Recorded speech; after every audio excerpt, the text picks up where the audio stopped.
অন্যদিকে পুজোর আগেই পাতে পদ্মার ইলিশ। পেট্রাপোল দিয়ে ভারতে ঢুকলো ইলিশের ট্রাক। বাংলাদেশ থেকে 2420 মেট্রিক টন ইলিশ 12ই অক্টোবর পর্যন্ত ধাপে ধাপে ভারতে পৌঁছচ্ছে বাংলাদেশের ইলিশ।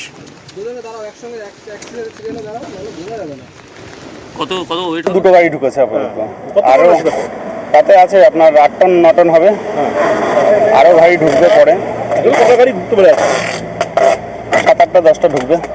আমাদের এই কেবিসি ইন্টারন্যাশনালের প্রথম গাড়ি ঢুকলো। কোথায় যাবে? কোন মার্কেটে যাবে? এখন কলকাতায় যাবে।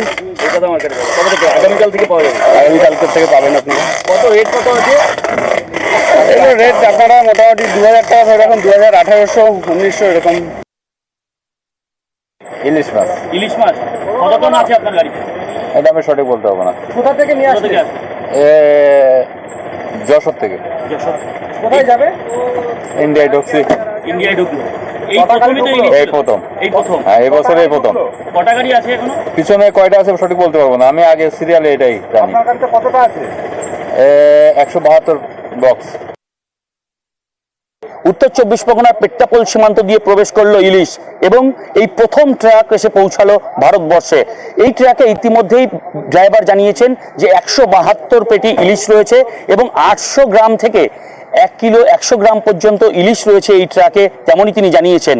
এবং এই রপ্তানিকারক সংস্থা সূত্রে খবর যে এই ইলিশের ভারতীয় মূল্য 1400 টাকা হতে পারে 1 কিলো।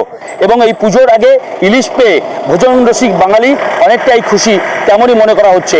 উত্তর 24 পরগনার পেট্রাপোল থেকে অনিরুদ্ধ কীর্তনিয়া, নিউজ 18 বাংলা। পুজোর আগেই বাঙালির পাতে পদ্মার ইলিশ যেমনটা দেখালাম, পেট্রাপোল হয়ে এপারের বাজারে ওপারের রূপলি শস্য। হাওড়া বাজারে সেখানে এলো 40 মেট্রিক টন পদ্মার ইলিশ। পাইকারি বাজারে দাম কেজি প্রতি 1600 টাকা, খুচরো বাজারে কেজি প্রতি 2000-এ বিকোচ্ছে ওপারের এই রূপলি শস্য।